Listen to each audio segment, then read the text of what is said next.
துதிப்போர்க்கு வல்வினை போம் துன்பம் போம், நெஞ்சில் பதிப்போர்க்கு செல்வம் பலித்து கதித்தோங்கும். நிஷ்டையும் கைகூடும் நிமலருள் கந்த சஷ்டி கவசம் தனை,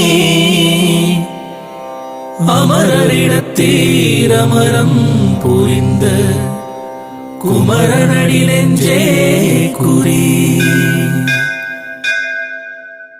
சஷ்டியை நோக்க சரவண பவனா சிஷ்டர் குதவும் செங்கதிர் வேலோன் பாதம் இரண்டில் பன்மணி சதங்கை கீதம் பாட கிண்கிணியாட, மையல் நடனம் செய்யும் மயில் வாகனார் கையில் வேளால் என்னை காக்க வென்று வந்து வர வர வேலாயுதனார் வருக வருக வருக மயிலோன் வருக.